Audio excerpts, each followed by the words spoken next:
I'm Heyzeus, and in this video, we're going to be looking at the 10 most embarrassing moments in the history of Counter-Strike. This game has produced a lot of pretty humiliating moments for people over the years, and I'm going to be reopening old wounds by examining the worst cringe this FPS has ever produced. Now, quick disclaimer to start off with, if you're looking for this woman or this guy, they are not going to be in this video, they're too well known. I wanted to find some more interesting examples, moist critical as we covered anyway, but we are going to be covering some absolutely wacky stuff, from catastrophic f***ups by pro players to the cringiest community drama to social media nightmares. Let's get into things. Now, this video is brought to you by Skinport, the easy to use skins marketplace where you can sell your skins for real cash. Skinport has a huge range of skins, over 1.5 million of them, at prices miles better than the Steam market. And not only is it much better value, but there are zero fees if you're a buyer. If you see a skin for $100, you're going to be paying $100 for it, and that's it. If you're a seller, payouts are sent directly to you in your local currency, and a ton of countries are supported. Fees range from 12% to 6% on high value items and only 2% on private listings, making it a fantastic middleman service as well. And it's also safe. They've been operating for years and they've got a 4.9 star Trustpilot rating. It's a great site, check it out. Link is in the description. Now, Valentine's Day generally isn't something that I'd associate with Counter-Strike. It's a very male-dominated game that's focused on gambling. A very male-dominated game that's focused on blowing things up. Astralis, however, is a much braver org than me, and they released a Counter-Strike themed Valentine's Day TikTok in 2023. Or at least, they released it for about 5 minutes before deleting it, because this is the fucking TikTok they put together. It really is a work of art. My favourite part is definitely Device's expression. It looks like he's sharing the cringe with the audience, but also what really stands out to me are the bottom 2 lines down here, which kind of read like threats. Now, maybe this is genius 3000 IQ commentary on the harassment some women face when playing CS, but it's also definitely a major social media debacle that was very, very quickly deleted. Although, Astralis does have form when it comes to embarrassing themselves in Counter-Strike. This is the org that paid $2 million for Stabby only to lose to 9 pandas. Anyway, speaking of women, god that's a weird segue, our next moment happens to involve one. Now, as a CS player, I barely know what a woman is and have never really encountered one my entire life, but apparently one of them managed to produce basically the most awkward moment of all time on a desk at a CS event. So to set the scene, FlyQuest Red, the top female NACS team in time-honoured NACS tradition, has just been banged out of an international event in last place by an Asian lineup. Production has just cut back to the desk, featuring Blair and a Norwegian analyst called Hedja.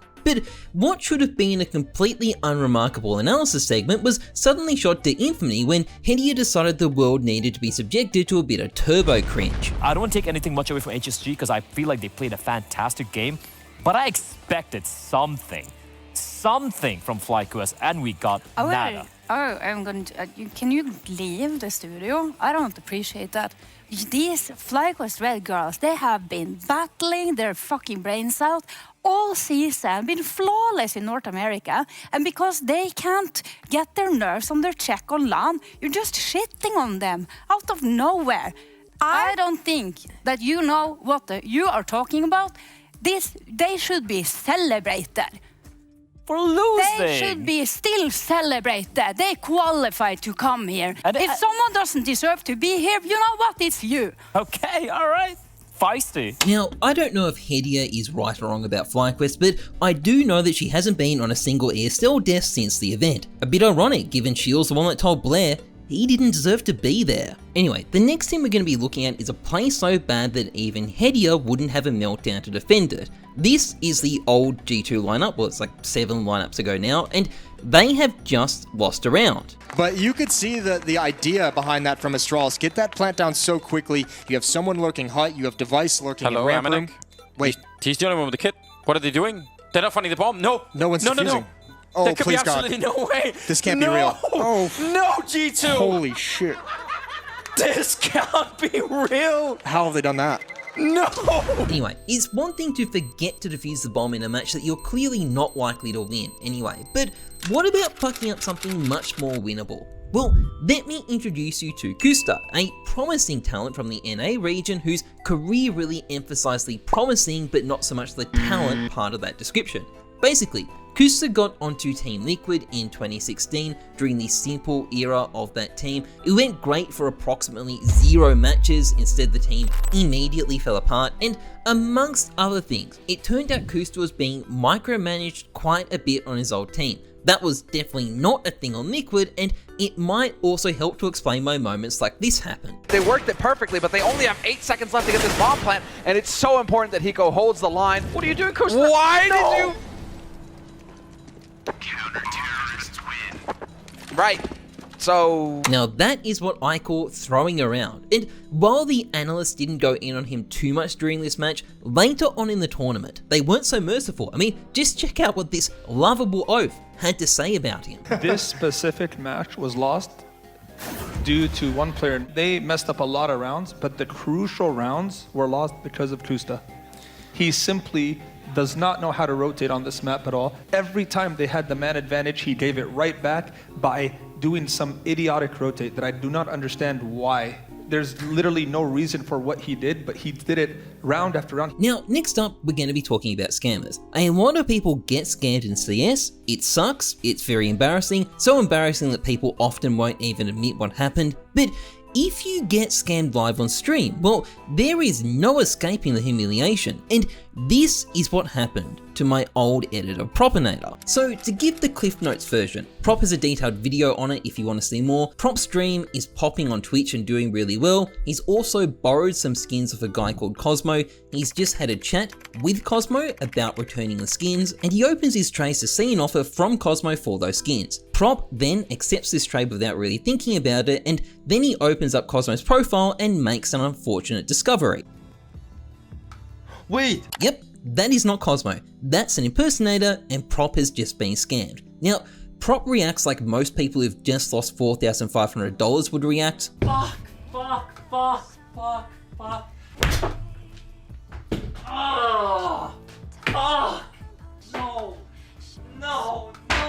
no. I'm fucking stupid, man. But this story actually has a happy ending because the scammer added Prop and gave him the skins back a week later. Based. Still, it can't exactly have been a fun week for Prop, and he did give me permission to use his clip, so thanks for that one, homie. Now, obviously getting VAC banned isn't the funnest thing you'll ever experience, but normally all you'll lose from it is your Steam account. Unless, that is, you decide to make a forum thread crying about it, at which point you'll generally end up losing your dignity as well. There's a few well-known classic examples of this, but the one I think doesn't get nearly enough attention is the guy who claimed to be a lawyer, and he said it like 500 times, so it must be true. Now, this story hits quite close to home for me. This guy is actually from my state, specifically from Port Macquarie, a bastion of high Australian culture known for producing the finest of lawyers, and it seems like this poor chud may have shared his phone number with someone who was cheating. And as a lawyer, he was pretty sure he hadn't agreed to any terms and conditions allowing that to happen. And when the public didn't agree with his take, he proceeded to have a lengthy meltdown. Now, I may not be a lawyer, but I do have a law degree and I know quite a few lawyers. And call me skeptical, but I have my doubts an actual lawyer would have the time to post 28 pages of turbo autism over their VAC ban on the Steam forums. Also, this guy just gets the law wrong sometimes, so there's also that. But he did earn himself a well-deserved place in the history of internet cringe. Well done, chap. Doing Port Macquarie proud. Anyway, the next thing we're going to take a look at is Tyler McVicker, the only person to ever take personality advice from Kiwi Farms. And we're specifically interested in a particular fateful video he made. So, to set the scene, it is the 5th of March 2023. Richard Lewis has just released a Substack report which stated that the new version of CSGO on the Source 2 engine was nearing release and was likely to be called Counter-Strike 2. While the Source 2 port was essentially an open secret by this point, the article was much more solid and detailed than anything data miners have been able to produce, and it generated considerable excitement. But Tyler had a different perspective, and he released a video claiming that Richard's reporting was, and I quote, a gross misunderstanding and misrepresentation, and setting Source 2 up for a fall. Now, I won't subject you to the video itself, but I'll give a summary of Tyler's arguments, if you could call them that anyway. basically his argument is that because the CS2 executive order that had been data mined was really old, it was impossible that there was going to be a new game called CS2, and because of that, apparently there wasn't going to be any improvements to the game itself with the CS2 port, so Richard's reporting was setting the community up for disappointment. Now, the mental leaps here are pretty insane. It's not even clear what part of Richard's reporting he's objecting to, or if he even read Richard's report in the first place, because it feels like he's arguing against an imaginary article that doesn't exist, something numerous people noticed at the time. But what is clear is that this aged terribly when it turned out CS2 really was the name Valve were going with, and that the changes to the game went a lot further than anybody had even reported. Tyler swiftly renamed his vid, and then after being roasted by Richard, I wasn't speculating, you cretin! You fucking cretin! That's the difference! he deleted it entirely. Although it probably would have been better if it was never released in the first place. So it's fairly obvious that Counter-Strike has a bit of a gambling problem, and it's obviously produced plenty of embarrassing moments over the years. However, I think the highlight has definitely got to be the incident at the Copenhagen Major. Basically, to protest the existence of a commercial rival, the owner of one gambling site paid a bunch of goons to rush the stage while G2, who is sponsored by that commercial rival, was competing in the playoffs against Mousesports. Now, the site owner responsible for this incident enthusiastically labelled it G2's 9/11 and live streamed himself with a bunch of Asian women standing behind him, because that's what serious people do, but it didn't quite go to plan. Rather than destroying G2's hopes and dreams, the event left the comparatively inexperienced Mousesports lineup completely rattled, allowing Hooksy to waltz to victory. Meanwhile, the site responsible for all of this had apparently forgotten they just announced their own CS event, which was promptly boycotted by every single participant, many of them leaving polite messages like "fuck you, fucking scumbags," and to top it all off, this debacle pissed off Valve so much that they finally stepped in and dismantled the API system these sites were using, resulting in massive disruption across the skin space, but